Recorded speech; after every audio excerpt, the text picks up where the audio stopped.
મારું નામ અમોલ ભગવાન પગાર છે. હું આરબી એન્ટરપ્રાઇઝનું મેનેજમેન્ટ બધું હચાવું છું. શું બનાવ બન્યો?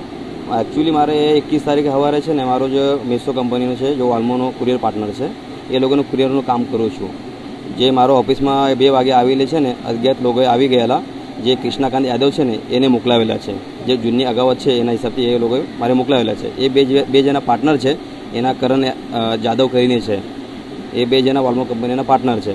કે એના પહેલાં પણ મારે એ લોકો સાથે થયેલી હતી. 25 તારીખે છે એ લોકોએ મારે જો કામ ચાલુ થયેલું, એ મારા છોકરા પિકઅપ લેવા ગયેલા ને, એ લોકોને પકડીને મારવાની ધમકી આપેલી હતી. પછી એ અમે ખડોદરા પોલીસ સ્ટેશનમાં છે ને એનું કમ્પ્લેન્ટ આપેલી હતી. પછી એ હથિયારો, તલવાર પેલા બધું લઈને આવેલા હતા. પછી કમ્પ્લેન્ટમાં એમના ઉપર પેલો 135 કરીને ધારા આપેલી હતી. પછી એ લોકો સામેથી કીધું હતું અમને કે ભાઈ તમે આ વસ્તુ અમે એમના હાથે પછી બીજી વાર કરીએ નહીં. પછી એના પછી અમે અમારું કામ ચાલુ રાખ્યું. પછી 21 તારીખે સવારે 2:30 વાગે આવી ગયા. પછી મારા ગોડાઉનમાં જે મારો લગભગ 18 થી 20 લાખનો માલ છે એ પેટ્રોલ નાખીને હલગાઈને ચાલ્યા ગયા. પણ એ બધું છે ને કૃષ્ણકાંત યાદવ અને એમનું પાર્ટનર છે કરણ જાદવ, જે ડિસ્ટાફમાં અત્યારે હાલમાં નોકરી કરે છે, એ લોકોએ બધું આ બનાવ કરેલું છે મળીને. હાલ તમે ક્યાં આવ્યા છો? અત્યારે અમે ઉધના પોલીસ સ્ટેશનમાં આવ્યા છે FIR કરવા માટે. પોલીસ પાસેથી શું માંગ રાખે?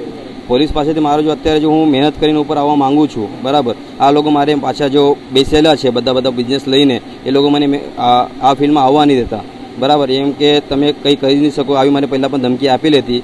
પોલીસને મારે એટલું જ કહેવું છે, મારો જે આ 18-20 લાખનું નુકસાન થયું છે, આ બધું મારે આપવા જોઈએ. તમે જે આક્ષેપ લગાવ્યા છે એમાં કોઈ પોલીસ કર્મીનું નામ તમે કહી રહ્યા છો, એ કયા પોલીસ ખાતામાં નોકરી કરી છે? એ અત્યારે ખટોદરા પોલીસ સ્ટેશનમાં કામ કરીએ જ છે. હા, આપની માંગણી શું છે? આપણી માંગણી એ જ છે કે મારે સારી રીતે મારે આગળ કામ કરવા જોઈએ અને મારું જે અત્યારે નુકસાન થયું છે એ બધી મારે ભરપાઈ જોઈએ છે. કેમ કે મેં એમ તેમ મુસ્લિમને પૈસા બધા બિઝનેસમાં નાખેલા છે. પોલીસ પાસેથી શું અપેક્ષા રાખો છો તમે? પોલીસ પાસેથી એ જ અપેક્ષા રાખીએ છીએ, પેલો એમના ઉપર કાર્યવાહી થવા જ જોઈએ.